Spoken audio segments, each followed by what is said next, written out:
Questo è un video molto ambizioso, lo ammetto, però su questo canale mi piace tantissimo spaziare tra argomenti molto diversi. E sì, è tremendamente arduo spiegare questo genere di cose, potrei tranquillamente spiegarvi altre cose che mi sono più semplici da spiegare, sono oggettivamente più facili, però accetto la sfida e faccio anche qualcosa di più complesso, alla portata di tutti però, che possiate capire benissimo anche voi. Ipotizziamo di essere degli investitori. Vogliamo investire sul mercato azionario. Dobbiamo chiederci su quali azioni investiamo, cosa compriamo effettivamente. Attenzione perché per capire questo video ho bisogno che voi sappiate che cosa sono le azioni. Ho già fatto un video a riguardo che trovate qui in alto a destra. Per fare una scelta di questo tipo va fatta un'analisi finanziaria. Non è niente di complicato, seguitemi durante tutto questo percorso.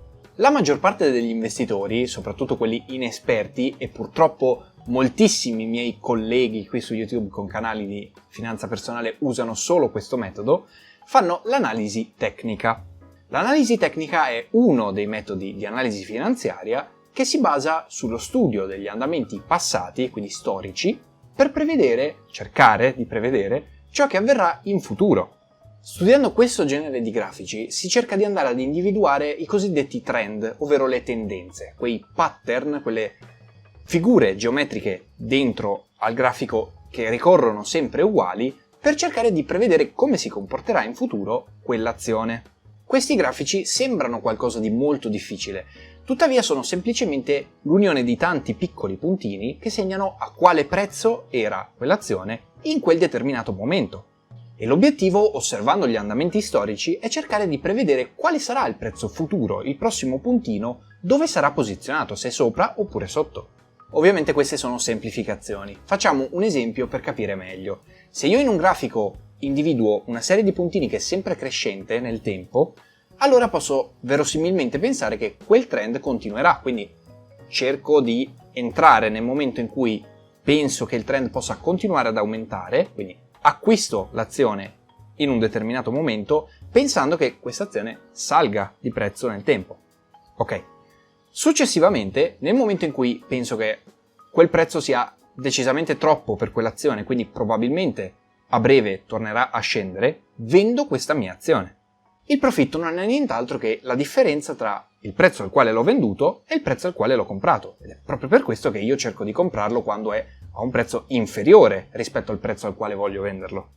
Questa tipologia di analisi però presuppone che tutti gli altri investitori non facciano lo stesso, che non siano in grado di fare la stessa mia analisi. E questo è problematico da un certo punto di vista, perché i dati per fare questa cosa qui sono pubblici. Tutti quanti hanno accesso a questo genere di dati, basta semplicemente quantità e prezzo dell'azione in un determinato momento. L'analisi tecnica da sola non consente di avere dei profitti degni di nota proprio perché chiunque ha accesso a questo genere di informazioni. Questo però non significa che l'analisi tecnica in alcuni mercati non sia funzionale, e questo perché esistono delle anomalie rispetto ai trend previsti, e questi, ne vedremo ad esempio due, sono Weekend Effect e January Effect. La prima comporta che le quotazioni di alcuni titoli calino il lunedì, e questo perché le imprese solitamente tendono a dare cattive notizie il venerdì, proprio perché il sabato e la domenica, quindi il weekend, da questo deriva Weekend Effect, la borsa è chiusa e non ci possono essere stravolgimenti particolari. La strategia è di ritardare gli effetti negativi al lunedì successivo, quando riapriranno le borse. La seconda anomalia, il January Effect, è esattamente il contrario da un punto di vista di trend rispetto al Weekend Effect. Infatti si prevede che in gennaio molte azioni crescano nel tempo, e questo dipende da diversi fattori che non approfondirò in questo video. Introduciamo quindi ora il secondo metodo di analisi finanziaria, perché per fortuna non esiste solo l'analisi tecnica. Introduciamo l'analisi fondamentale. L'analisi fondamentale si pone come obiettivo di andare a stimare la crescita che un'impresa avrà, tenendo conto limitatamente delle criticità e dei vantaggi competitivi che un'impresa ha sul mercato.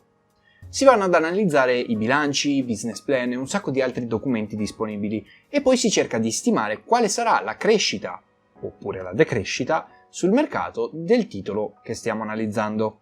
Questo tipo di analisi quindi si pone come obiettivo quello di prevedere l'andamento futuro del titolo in base alle potenzialità che si intravedono in quell'impresa.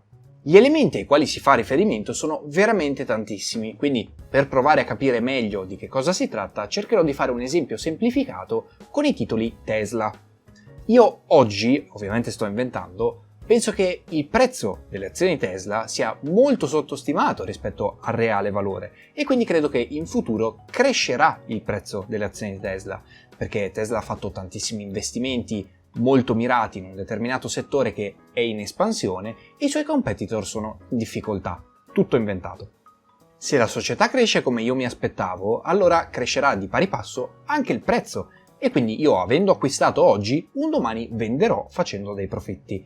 Il problema è sempre quello dell'analisi tecnica. Queste informazioni sono disponibili a tutti quanti, quindi anche altri investitori cercheranno di fare la stessa cosa che sto facendo io. Questo significa che presumibilmente oggi il prezzo delle azioni Tesla non solo rispecchia il reale valore, quindi non è sottostimato, ma anzi rappresenta anche le prospettive che gli investitori pensano che Tesla abbia. Vi spiego questo concetto in parole un pochino più semplici. Quello che cerca di fare l'analisi fondamentale è comprare oggi delle azioni che sono sottoprezzate. Questo significa che il loro reale valore è molto di più rispetto al prezzo che hanno in questo momento. Quindi il prezzo non rispecchia il reale valore delle azioni. Il problema anche qua è che spesso il mercato si dice che sia efficiente, che significa che semplicemente le azioni rispecchiano il reale valore di quel titolo.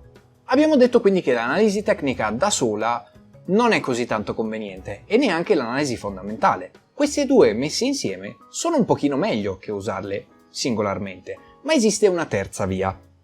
Questa terza tipologia si chiama quantitativa di portafoglio e parte come base dai limiti delle precedenti due. In entrambi i precedenti casi, quello che cercavamo di fare era battere il mercato, cercare di fare meglio rispetto agli altri investitori. Nel primo caso perché si tentava di anticipare quella che sarà una tendenza del mercato. Nel secondo caso, invece, perché si provava a vendere dei titoli che erano troppo prezzati rispetto al valore reale, oppure ad acquistare dei titoli troppo sottostimati rispetto al reale valore. Questa terza analisi parte dal presupposto che i mercati funzionino in maniera efficiente e che quindi i prezzi di mercato siano effettivamente corrispondenti al reale valore di quei titoli. E sono perfettamente cosciente che questa sia una grossa semplificazione. Non mi venite a scrivere, se sapete come funziona, nei commenti che cosa in realtà non è così. Questo è un video divulgativo, tutti devono poter capire quello di cui sto parlando. Posto quindi che i prezzi siano corretti, io investitore che cosa posso fare esattamente? Posso cercare di fare i miei investimenti rischiando il meno possibile a parità di profitto, quindi mantenendo i miei profitti rischio il meno possibile. Voi sapete benissimo, infatti perché l'ho detto in tantissimi video, che ad ogni investimento corrisponde un rischio.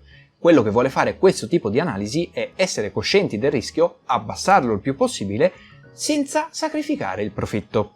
Questa metodologia viene sviluppata attraverso dei modelli matematici, tantissimi calcoli. Il più famoso di questi è il modello CAPM, Capital Asset Pricing Model. Ve lo risparmio, tranquilli. Se volete sapere però di che cosa si tratta, probabilmente non lo farò nell'immediato futuro, però se vi interessa scrivetelo nei commenti. Prima di passare al dizionario economico, vi ricordo che se siete già iscritti, se avete già premuto il tasto iscriviti, c'è la possibilità di attivare la campanellina accanto con tutte le notifiche. Mi fate un grandissimo favore se l'attivate. Grazie mille. L'investimento è l'impiego di una somma di denaro in un'impresa o nell'acquisto di valori o d'oggetti.